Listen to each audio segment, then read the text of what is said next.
things kind of changed, and my situation changed, and it became the right time. Hello, everybody, and welcome back to another episode of Warrior Weekly with myself, Brady Beedon, alongside me all basketball season, Kevin Brechmacher, and a mixed bag of a weekend, a home-and-home weekend with Purdue Northwest and Ferris State. Let's start with the men's side of things, and let's get the bad out of the way first, because it ends on a good note. The men's split go 1-1, but I think if you told everyone, hey, you're going to go 1-1 this weekend, 95% of people would say, all right, you'll probably win Thursday and you probably lose Saturday. It was the opposite. They lose at home to Purdue Northwest for the first time in program history.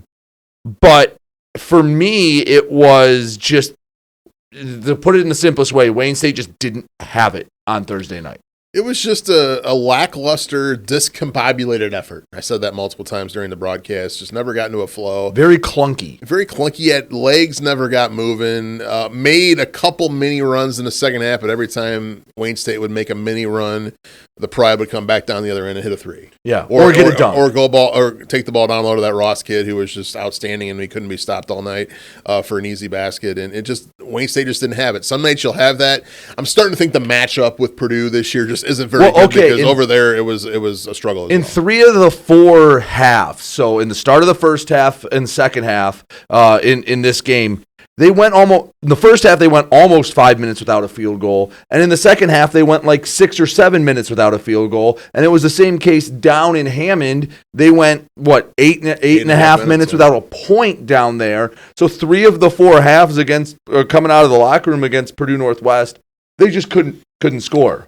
Yeah, I mean, I kind of mentioned the bus lag maybe over there back in early December. They did a one-day trip to Purdue when we played over there, and maybe a little shaky coming off the bus, but no excuse for what happened Thursday. I know Coach Smothers wasn't happy. Coach Vergolo wasn't happy. Coach Jokai wasn't happy with the effort. I know for sure from behind the scenes being around the coaches. But yeah, again, matchup-wise, it might just be a tough matchup for Wayne State, so that might be a team, if they make the GLIAC tournament, talking about Purdue Northwest, and Wayne State for that matter, I don't know if I'd want to see them again, but always tough to beat a team 3 times in 1 year, as they like to say, but it just seems like a bad matchup, because it just, no flow, just a lackluster effort, and it just never get the offense going in either game, really. Yeah, and like you said, anytime there was a modicum of momentum, it was bang 3, and it was just...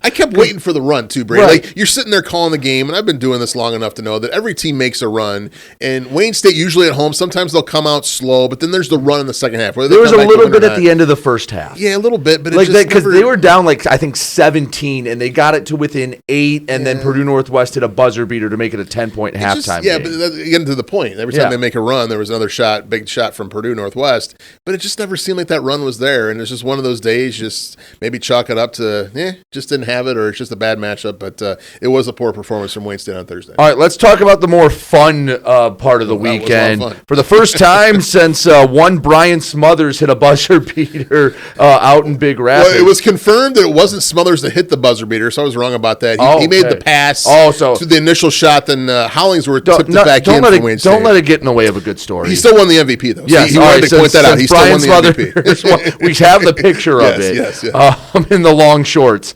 Wayne State knocks off Ferris State out in Big Rapids, 75-73, and they had to have that one. They really did, especially after the loss to Purdue Northwest, because, Kevin, when we were walking out of the field house on Thursday night, the vibes were low. And it was like, man, all right, you're going out to Big Rapids, a place you haven't won in a decade and a half. You're staring at 5-7 in GLIAC play, probably a home game's out the window. This keeps it very much on the table for a home GLIAC tournament game. What an effort. Everything bad I said about Wayne State on Thursday, I'll say the opposite on Saturday. What an effort it was. Carlos Paul only played a couple minutes in the game. He's been banged up a little bit lately, so they played basically the last 37 minutes of the game without one of their best players and just gutted it out. Jotham Nowicki had an excellent contest, hit 2 big free throws down the stretch to 21 to come close to ice in the game. He had 21. Jordan Briggs kept the game under control the entire time. Didn't commit a lot of turnovers. He was excellent. excellent. And I'll tell you what. Yeah, two turnovers in 35 minutes, by the way. Just unbelievable effort from him. And 18 points. Under constant pressure the entire game. They were hounding him all game. The officials were letting the teams play, so there's some extra contact there he had to play through as well. But we'll talk about maybe the end of the game here in a minute. But Adam Ayrault, give him credit too. He played a ton of minutes in the game, and he inbounded the ball 5 times in the last 8 seconds without turning it over, which is hard to do without any timeouts as well, to help ice the game for Wayne State. It was an all-around great effort. I called it when the buzzer sounded that Wayne State finally gets their Ferris State monkey off their back, and what a win. The coaches were obviously very excited about the win. Brian Smothers was very excited about the win. The players were very excited about the win. Jeff Weiss was very excited about the win. I was very excited about the win. What a win it was to move to 6-6, right back in the mix now for a home game, and kind of give yourself a little bit of a cushion for a GLIAC tournament spot as well. With 8 games to go and 6 of them being at home, I think the men are in pretty good shape. Can we talk about real quick just the end of the game, just in general? Not and you first. I guess first explain it because you don't want the full play-by-play. Yeah, well, just because it will help make my point. So to put it in a condensed version, Ferris State had only been called for 2 team fouls through the first fouls with about 19 minutes with about 46 seconds left. Yeah. So Wayne State's up. They run the clock down. They get fouled. They shoot 2 there's a shooting foul. They shoot 2 free throws. So now Ferris State has 3 team fouls. And there's about 17, 18 seconds left. So at this point, it's a 3-point game with under 20 seconds to go. And Ferris State is going to have to foul 4 times to send Wayne State to the line. That tells me there's not enough time for a quick 2, and that is one of my bigger pet peeves is, there's time for a quick 2. Like, no, you have the ball. You have to go for the tie, and I know it can work both ways with a little more time. I like going for the tie, especially when you know you're going to have to foul 4 times, and each inbound is going to take a second off the clock, and it's going to tick away. So Ferris goes down and gets the layup and makes it a 1-point game. Well, there's about, 8 seconds left? 8.8, yeah. 8.8. How much time was left by the time Adam Ayrault had inbounded it a half dozen times? 4 seconds exactly. Yeah, there you go. So it took off about a little over a second in inbound, and at that point, it doesn't really matter because you hit both free throws, and now you're going to foul up 3 with 4 seconds. I just don't see how in that spot a quick 2 leads to a tying that game up. Yeah, a couple points with that. I mentioned on the broadcast Ferris State should go for the 3 after Jordan Briggs made the 2 free throws to put Wayne State up by 3 because of the foul situation. But also, you got to give Wayne State's coaching staff credit. I thought they totally outcoached Ferris State down the stretch with the decisions they made compared to the decisions Ferris State makes. And Adam Ayrault, again, like I said, just getting the ball in bounds under pressure. He just winged it down the court with 0.8 of a second left, up by 2, with no timeouts. He didn't want to throw it into the backcourt and have a chance of a steal by Ferris and a quick shot. Threw it down the court. Clock expires. Wayne State wins the game. But all-around great effort. I thought, again, Wayne State outplayed Ferris State most of the game on Saturday. They outcoached Ferris State most of the game on Saturday and definitely deserved to get their first win over there in the last 15 years. All right, on the women's side, there's not a lot to dive into because Thursday was business as usual. They beat Purdue Northwest by 21. Purdue Northwest has only won 3 games all year. Almost had history. Taylor Thompson was on triple-double watch. She had 33 points, 10 rebounds, 7 assists. It would only have been the 3rd triple-double that we know of in program history. She had an outstanding game. She led the way. McKenna Ferguson had 15. You had 10 from Coco Sylvester in just 9 minutes of basketball. So, they did what they were supposed to do against a Pride team that's struggling. They did. It was a taking care of business kind of game. It wasn't their best effort on Thursday, but did enough to win comfortably by the 21 points. It's interesting they've beat Purdue Northwest twice this year, both by 21 points, which is kind of an oddity. You don't see that a lot in basketball. A solid effort, got the win, setting up that big game Saturday we'll talk about here in a moment. But, all around good effort. Taylor Thompson was outstanding, 33 points, you mentioned it, the double-double and almost a triple-double. She had 7 assists with about 5 minutes to go in the 3rd quarter as well, so we were really thinking it could possibly be a triple-double. It wasn't to be, but a great performance by Taylor. One of the better ones we've seen in a year, littered with strong performances from the women's side. Saturday was a little bit of a letdown. Man, it was, back and forth going into halftime. Ferris State had built up a lead, and then something about 3rd quarters for Carrie Lore's squad. They outscore them 33-15, and you're going, here we go. Wayne State, get this win, put you in a great spot. And then, they laid an egg in the fourth quarter to get outscored 29-10. Yeah, it was like a prize fight between two really good boxers back in the day. Punch, counter punch, punch, counter punch. Wayne State screwed up the end of the first quarter, didn't manage the clock well to allow Ferris State to go down and bank in a three at the buzzer to take a 3-point lead. I thought that momentum carried over into the second quarter where Ferris State dominated Wayne State. But then, like you said, the Warriors come out and outscore Ferris State by 18 points in the third quarter. Gabby Luchka, literally, she had this look on her face like she was possessed out there, just hitting three after three. Her defense was outstanding as well during the third quarter, and Wayne State takes a 4-point lead going into the fourth quarter. You're thinking, okay, we're about ready to sweep Ferris State and really lock up postseason play in the national tournament. But give the Bulldogs credit. They're a very good team. They're very well coached. They have so many good players. They caught fire from the outside, and it just was like Wayne State was punched one too many times up against the ropes, couldn't respond, and give Ferris State credit. The two teams split. I mean, Ferris State wins by 15 at home. Wayne State wins by 13 in Detroit. I would love to see what happens Feels like it's on a neutral court in the GLIAC semifinals. Maybe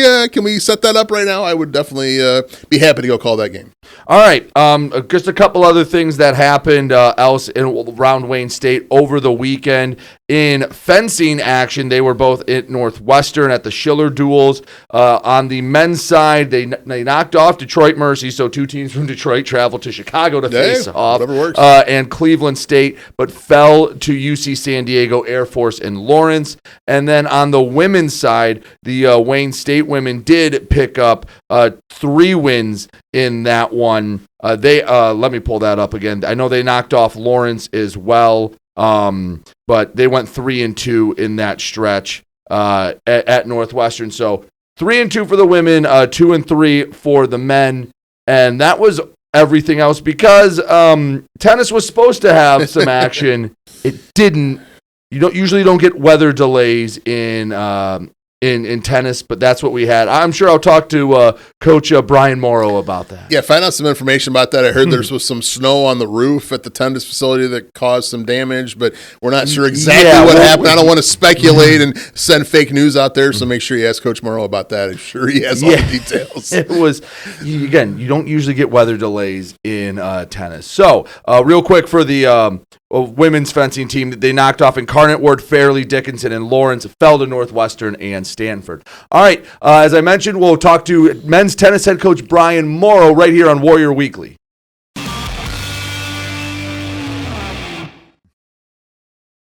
All right, now time to have our special guest join us this week, men's tennis coach Bryan Morrow. Coach, thank you so much for taking some time and joining us this week. Hey, I appreciate it. Thanks for having me. So usually I like to talk to you guys about, kind of your story, how you got here, building a program. But I have to ask, I know you're starting out, you kind of finished your exhibitions, getting into the swing of things. Had 2 dates canceled, and it's not all the time that weather, affects indoor tennis. Right. Can you just tell us what happened this past weekend, and had that ever happened to you before? No, this hasn't happened. We have had some dates canceled because of bad roads and had to reschedule. But in this case, University of Indianapolis was hosting a crossover event with Ferris State and us from the GLIAC and Rockhurst and Drury from the GLVC. And they have a bubble over their courts, and their bubble had a lot of snow on it.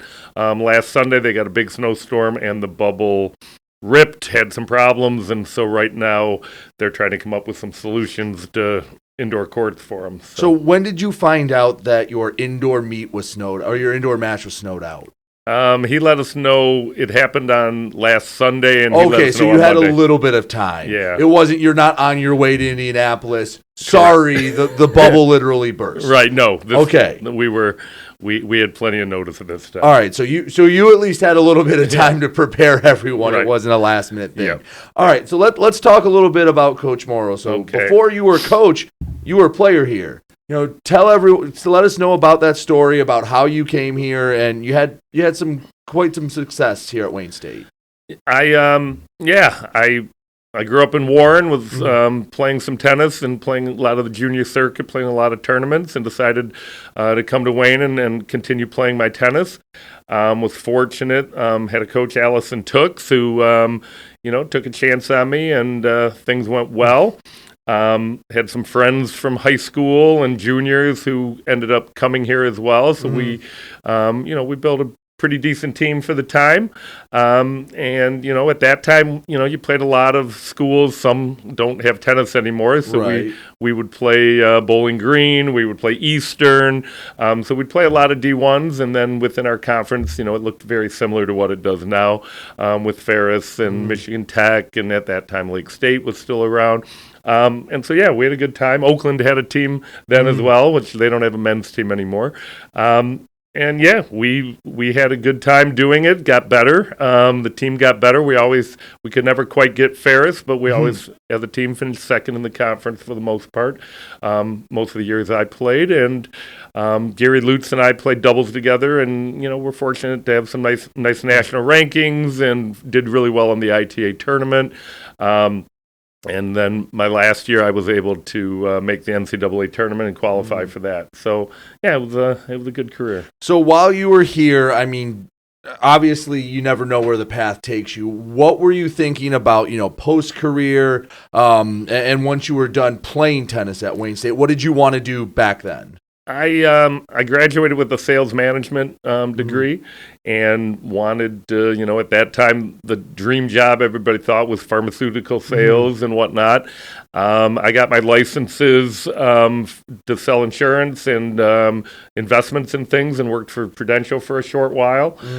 Quickly kind of realized that kind of sales wasn't for me. Got married and went back and was gonna maybe get a master's and move on, and then a tennis club in Clinton Township reached out and wanted me to start working and teaching some tennis there. And to be honest, the money at that time compared to what I was doing was way better. So I started and eventually managed that club, ran that club from 94 until about 2008. And then in 2008, when the job opened here to be a head coach, at that time, the timing was right to take it. When did you first see yourself thinking, man, maybe I can be a head coach of a program, and then obviously to get the opportunity to do it where you played? But when did you first go, you know what, I can be a coach of a college program? It was not, early on, it was not a dream. I didn't really even think about it. My former coach, Allison, was here and in administration, and she reached out a couple times prior to when I accepted, when the job opened, and it just wasn't the right fit, the right time. I had young children at the time, wanted to spend time with them, not be on the road, type of thing. And then, things kind of changed, and, my situation changed, and, became the right time. So it becomes the right time. You take the job. I mean, what was it like coming back to where you played to be the head coach? At first it was, a different level than when I played, and a lot more serious. But, we didn't have indoor courts yet. Right. So the guys were driving to clubs. Fortunately for me, they were driving to the club that I was teaching at. So for me, in the beginning, it was adding on to my day. The guys would come to Peachtree Tennis Club, and we'd practice there a lot. Our home matches were there. And then, as the program grew and we started having success, the amount of travel and what we started doing became a lot different. So you're able to get those indoor courts. When did those indoor courts come up, and how much has that helped you as a program? Oh, those courts, we've had those courts, I don't know the exact date, but we've had those courts a good 12 years now. Having courts on campus so the guys don't have to drive, complete game changer. I think our facilities in the Division II tennis world are, as good as anybody's. We have brand new outdoor courts, which are perfect and awesome with incredible windscreens. And then right next door, we can go inside. A lot of places have good inside, but no outside, or vice versa. So, our facilities are great, and that makes a big difference because, we've had practices, we've had matches where it starts raining in the middle of a match, and we go out, we have to go inside during the middle of it. So the facilities have made a big difference and makes recruiting here to these facilities, a lot better. So when you take over the job in 08, what were some of the challenges you faced straight away? Because obviously you've had a pretty nice track record here. Early on getting going, what were some of the challenges you faced early on? Probably budget. When I first started, the previous coach had started bringing in international players, but the bulk of the team were local kids, and it's kind of morphed. And as the athletic directors have been supportive, we've been able to bring in more international players and have the budget to do so. And so, that opens the whole world up to who you can recruit from. So that's probably the biggest thing that kind of changed. And then, I'm fortunate. I've got donors who do a good job helping me and are very generous. So we're able to put on what I think is a pretty good program. So I've talked with other coaches about it, but I want to ask you as well. When you're recruiting an international player, how do you discover someone, say they're playing in Belgium or they're playing in the UK or they're playing in Europe somewhere? How do they come across your desk and go, yes, we can bring this player from across the ocean over to play tennis for us? It's gotten a little easier. It used to be tougher, but there are all kinds of agencies and companies over there that help these kids find homes. And so if you use one and you have a good reputation with one and a good rapport with one, those agents will, if they have 20 guys, they might have, 2 or 3 of them who are looking only to go to high-level D1s, and then you get that pocket of kids who are looking for mid-majors and high-level D2, that those are the kids you kind of get to talk to. And then also within the last 10, 15 years, there's different ranking systems. So all of a sudden you can see what, a young man from Spain who's ranked 150 in Spain, what does that really look like here? Right, quantifiable data. Exactly. And so it's called the UTR, Universal Tennis Ranking System. And we also have a World Tennis Number System, and we're kind of in between those two right now. But those help because, that data is pretty important. And within a college season, when all that data gets put in, by the time we get to mid-February, late February, it's accurate. Gotcha. Nobody likes their number. Everybody thinks they're better than their number because the number is the average of a certain number of matches. And on a day, yes, you're better than your number. But over the last 6 months, this is your number. So when the kids come over here, when you get someone, do they know a lot about the U.S. college tennis scene? I mean, I'm sure some of the high-level D1 programs they know about, but do they know the difference between, a MAC school or a GLIAC school or a Conference USA or a GLVC? Do they really know that? Or is it just, hey, they said this spot in Detroit, they have a good rapport with you, I'm going to go play for this school called Wayne State? I think the better the companies they work with, the more informed they are and they understand. And bringing in the international players into Detroit, with Detroit thriving the way it is and so much to do, and the sports teams being so close, has made that's pretty easy. I think a lot of them would rather be in a hustling and bustling city rather than being at a campus where maybe there's not anything else going on. Our big challenge. You can say Ferris State. Yeah. I think our big challenge is the MAC type schools and then the Florida schools in D2, because the Florida schools in D2 take up a lot of the talent, and a lot of these kids want to play in sunshine and not have to play indoor tennis. So for you, how do you compare someone that's playing in Madrid? I know you said they have numbers, but compare that on a recruit to, all right, this person's playing for, St. Clair Shore School is playing for Cranbrook. How do you compare that to someone playing overseas? The overseas guys often have a lot of travel experience and they have teams and things over there. So, that UTR system will take all of those things into account, but a lot of matches are not counted from overseas. So, it's tough. I get asked all the time, why do you have so many internationals? Why don't you have more Michigan kids or more U.S. kids?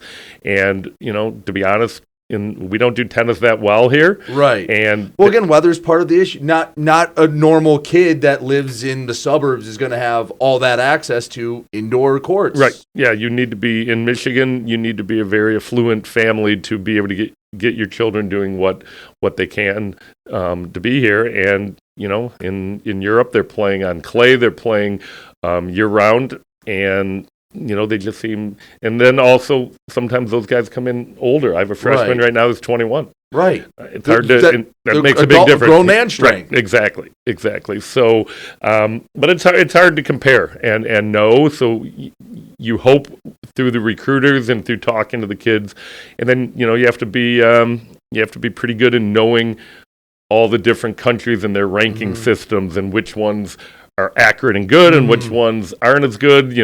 Some of these kids can play the game of playing a lot of tournaments to get a high ranking, but you look at when you dig into it, they played a lot of tournaments, but their record is 20 and 40, and that's probably not the type of kid you're looking for who got their ranking but really didn't do it by playing great tennis. So you're building up this program. When did you realize, man, we're cooking with something and we can be as good as any program in the country?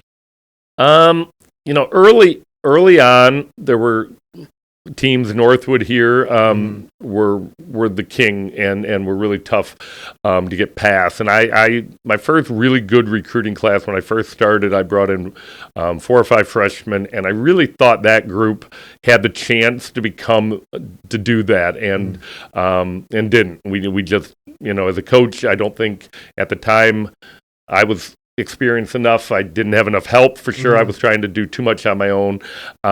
So the program really changed about 18 or so, and we started having more international players, and one of my good friends, Bob Jackson, was able to help me, and he was pretty much a full-time volunteer assistant coach, and that really helped things. Bob Hartwick, who lives up north, also kind of joined then and would come when he could. So all of a sudden, I had a coaching staff instead of me and a former player, and that really helped. And then we were in a really good spot pre-COVID. The team was looking good. I thought we were as good as any team in the Midwest. I thought we would make our first Sweet 16, and then COVID took that season away. The next year, I had a couple guys, one guy due to illness, another guy not come back. So the next year, that 21 season, which was a limited season anyway, we had matches that year where, you're ready to play the next day and find out a kid tested positive for COVID, and match ended, we leave.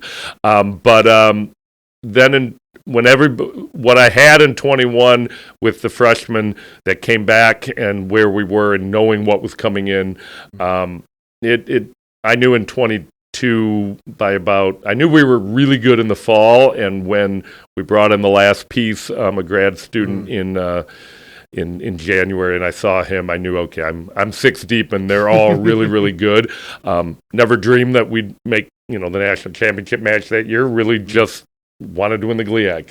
So what was that run like? Because, you get some programs that it's, hey, national title or bust. Yeah, I'm sure some of those Florida schools you talked about, it's that or nothing. It's all or nothing. And you're going, all right, we can win the GLIAC. We can do something well. What was that ride like, and when did you start to go, like, maybe we can win the whole darn thing?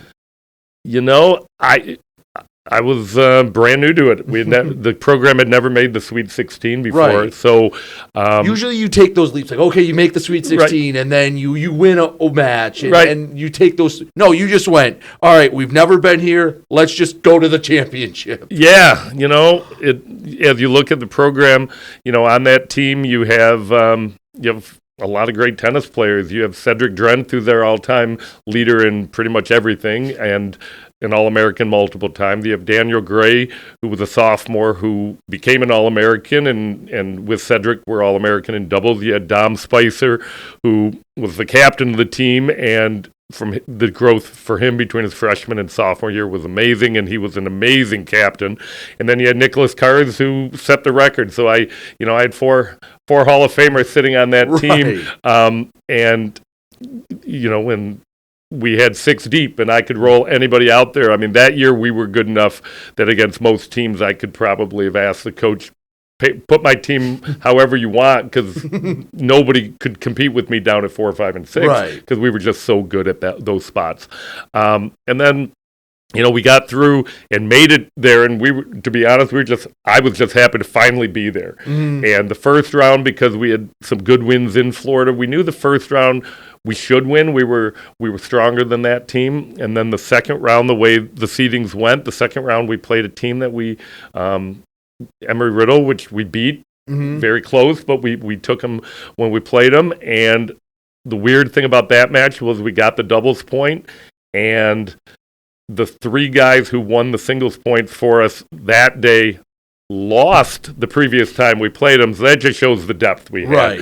And that match was Daniel Gray clinched it, and it was just hot Florida, dealing with 98 degrees, learning how to try to acclimate. And then fortunately, after that, we got a day off, and we had a great trainer. Andrew Stoll was with us, and he did a great job getting the guys ready. And then we played Columbus State, who perennial number 1 or 2 in the country. Them and Barry at the time were the kings, and we just hunted them, man. We just went after them, and the guys, we just at every spot. And Dom Spicer at one singles, played a guy who was the best player in the country by a mile. I mean, not even close. And Dom just played the most mental, grittiest match you've ever seen. And kind of got us rolling with it, and we got some wins. Luke Laws down at 6 was almost a guarantee win against anybody, so we got that. And Daniel got the win, and all of a sudden it came down to Nicholas at 3 singles, and the level of that match and the guts he showed coming back from adversity. The coach, who I've become good friends with from Columbus State afterwards, said, if we were going to lose to anybody, I'm glad it was you. I've never seen a team just want it so bad and just fight so hard at every spot. So, okay, you have this magical run, and then there's always the aftermath of, all right, we finally got there. Now everyone's thinking, all right, how do you follow it up? Because that's the hard part is, you get there in the high of making the national title, and then the follow-up, because now it's not, hey, I'm just happy to be in the national tournament. Right. Now you can do it. What's it been like since then, trying to get back to that? Because it's not easy to do. It is not. It's hard to maintain that, and we were young, and we had returners, and we're staring at what we are, and now you have expectations. Now the expectations there. We actually got a shirt with a target on the back, and all of a sudden, we're the team everybody wants to beat. And we played a few matches that year where we played some ugly matches where teams were doing anything they could. Some very tricky matches that we played that year, and I put together a ridiculously hard schedule. Kind of burned the guys out, and we kind of limped into the start of GLIACs, and Ferris got us the first match that year, and we ended up getting hot at the right time and had a nice run that year, and ended up making quarters that year and the next. So we had that pocket of players really gave us a good look at it. Last year, had only one returner who had a lot of playing time, and we did not do what we had hoped to do, but this year with the experience they have, we're excited for. But yeah, you're right. The expectations were crazy. I put so much expectations on it that it kind of became. I put too much pressure on myself. So I'm in a lot better place now, and I think the team's in a really good spot now. Well, Coach, as we wrap up, one of the things I always like to ask, you've 18 seasons at the helm. What's something you would tell yourself when you first started, or where's one spot you think you've grown a lot as a coach that you know now that you wish you would have known back then? Wow, there can be a lot of these. I didn't know my identity as a coach when I started. I didn't, I didn't know if I wanted to try to be the tough Bobby Knight kind of guy or a guy who is friends with the players, and just. I think I kept myself in the beginning a little too distant from the players, and I think I've learned that the relationships with the players and bringing them into my life and them knowing things about my personal life and really turning it into a family is probably, I wish I would have known that a lot earlier. And then, to realize they're young college guys, they go through a lot in the course of a given year, and, to not stress over the little stuff and just, keep your eye on it and keep trying to just get better every day. And then probably the other thing is just, realizing I need help. Right. And early on, I didn't have the help that I do now, and the people who are helping me now really have helped make the program. They do a lot of really good work for me. Well, you talk about, the young men going through what they are, and even in a given year, but from when you get them as a freshman, whether they're 18 or 21, like Right. you have some now, to when they graduate at, 22 or 25, I mean, it really is the big formative year. So having those relationships, I'm sure those are some. I know you talked to some guys you've known for now 20 years because you coached them way back then. Yeah, I've actually gone on a golf trip with a couple of them, talked to many of them all the time. So yeah, those relationships really are what it's about. And one of my former players, Mike Fitzgerald, who's a doctor in North Carolina now, after a tough loss, he came and said, "Coach, I know it hurts right now, and we didn't come through today, but what you do on a daily basis and what the program does for all of us in the athletic department, I mean, that's what it's about." And that's a moment I hope I never forget because it's true. And you remember the losses; they hurt, but at the end of the day. We're hoping in these formative years to, do what we can to make these players their best people they can be. All right, so as we wrap it up, what's the future for Wayne State tennis? Obviously hoping for a great year this year. What can people expect from it this season? I really like the team and where we're at. We really compete well at all spots. As a coach, one thing I tell before a match is, the goal is all 3 double spots, all 6 single spots, that we are just the better competitor out there, and we're there to win and fight and be coachable and things. And this team, as well as any team, maybe the best I've ever had at that. At every spot, they're so coachable. The chemistry of these guys together, they're really close. So it's a really fun team to be around. We play good doubles, so I'm excited for this year. So far, the exhibition against Western, we competed really well against them, got the doubles point, had a bunch of spots that went 3 sets, so felt pretty good about the start there. Last weekend, the exhibitions we had played well, took care of business. So I feel like the key is we keep growing.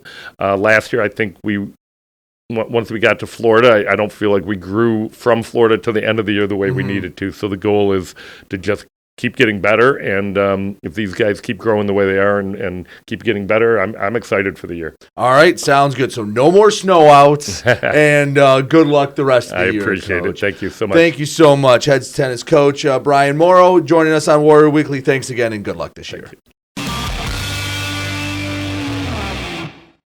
All right, let's take a look at everything coming up this week in Wayne State. Start with basketball as we always do. Saturday is going to be big, but you can't let Thursday be the wet blanket for Saturday. Davenport comes in on Thursday. And is Davenport a great team on either side? No, but on the men's side, it's a big game in terms of positioning. Coming into this weekend, both teams are 6-6, and as of recording, it's before Ferris State and Purdue Northwest play. So Ferris State is either tied or a game up on Wayne State and Davenport. That's going to be a huge one on the men's side. On the women's side, Davenport women aren't as great, but they're still battling for a GLIAC tournament spot. You can't let Saturday put that damper on Thursday and come out flat because you're so jacked up and looking ahead to Saturday. Davenport's women were up on Wayne State going into the fourth quarter a few weeks ago over in Grand Rapids, so you can't take them lightly. I mentioned on the broadcast, especially for the women, after the Grand Valley game and that tough 1-point loss, it's going to be tough to kind of bounce back emotionally. It's always tough to play Davenport if you're Wayne State because you're either playing Grand Valley right before you play Davenport and you're coming off that high, or you've got Grand Valley coming up later on in the weekend, so you're kind of looking ahead to Grand Valley. But I expect the women to kind of circle the wagons, especially after their loss on Saturday. No, they need to get the win against Davenport to set up a big game against Grand Valley Saturday. I expect them to come out and play well and maybe win comfortably. Davenport not quite as good on the road as they are at home. And on the men's side, Davenport's men are getting hot. They beat Michigan Tech at home on Thursday, lost a tough one to Northern Michigan at home on Saturday. And they blew a big lead in that. Yeah, one. they did. They were up. I think yeah. like 17 points at one point. I looked at the score about at halftime of our game. I'm like, man, they might sweep the two UP teams this weekend at home. It didn't happen. Northern Michigan won to stay tied for first place with Grand Valley, but they're 6-6 just like us in conference play. Now we beat them over there, so if we beat them here, we have the tiebreaker over them as well, which would be huge. But the Walker, and it would put a tiebreaker over both them and Ferris. Absolutely. Who that's kind of that middle third. Right now, the top third, Northern, Grand Valley, and Tech. And battling in that middle third is Ferris, Davenport, and Wayne State. Saginaw Valley and Lake State are trying to get into that clump, but if you get a win over Davenport, that gives you those tiebreakers. So essentially, if you're tied, you're a game up. Yeah, you put yourself in great position. But I was going to mention the Walker kid for Davenport. If you like seeing somebody who is like a microwave coming out and just can score really quickly, definitely come out Thursday to watch him play. He's an unbelievable player. He scored about 12 points in about 90 seconds against us over there during a run Davenport had in the first half. Now, we did a good job defensively on him in the second half. That's one of the reasons why Wayne State won the game. But he's a fun player to watch. He's one of the candidates for a GLIAC Player of the Year along with Marcus Tomaszek from Michigan Tech.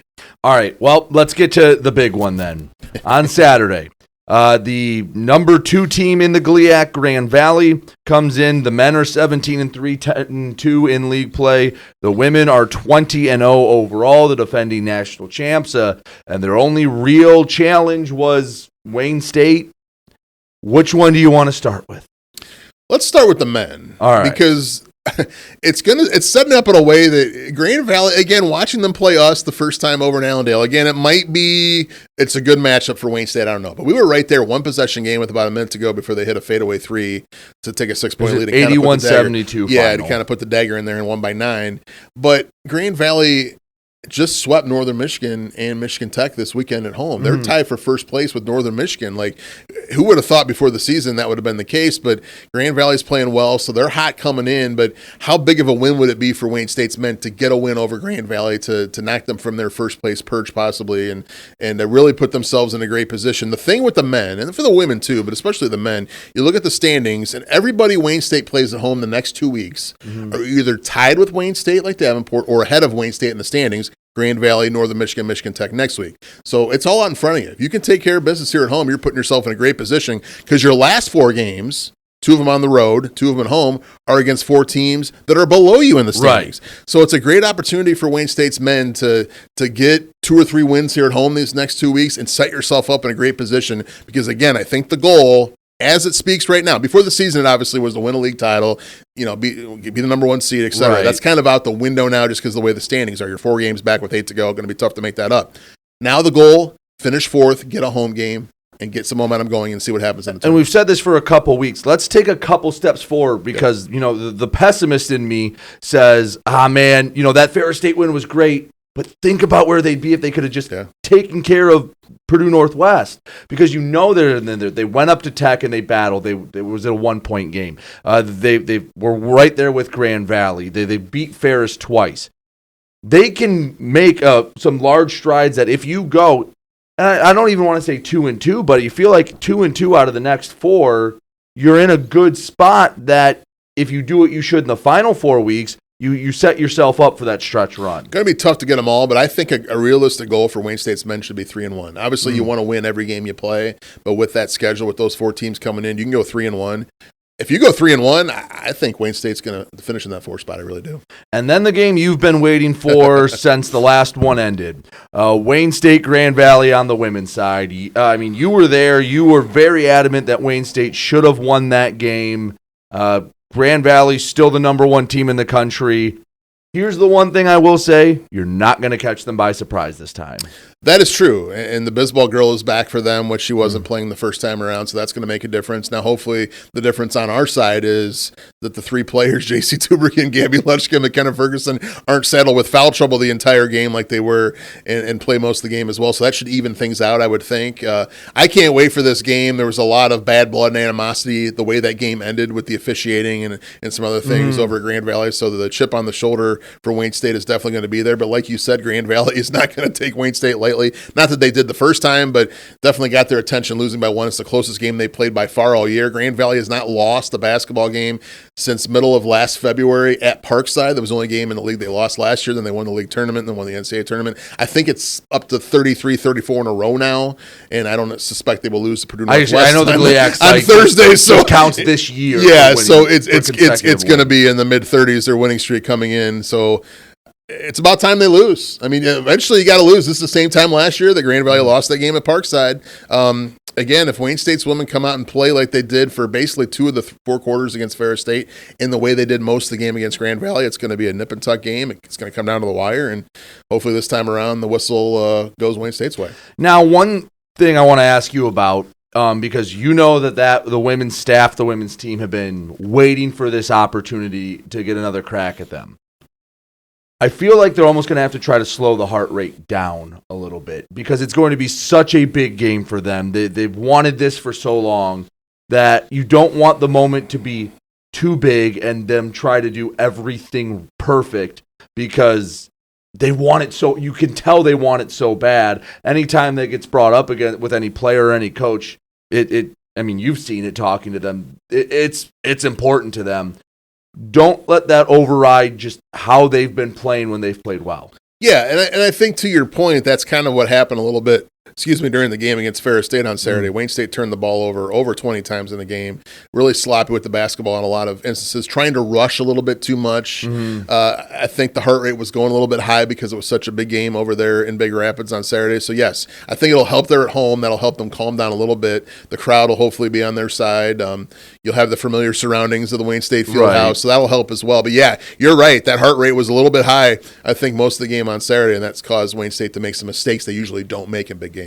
So, and like I said, Grand Valley's not gonna look past you this time because from their perspective, and that's something I like to do is go, okay, what are they saying over there? It's, you know what, they think they can play with us. Let's prove that we are the best team in here. Don't mess around. They're not gonna have a chance at the end. Let's go squish them like we did last year.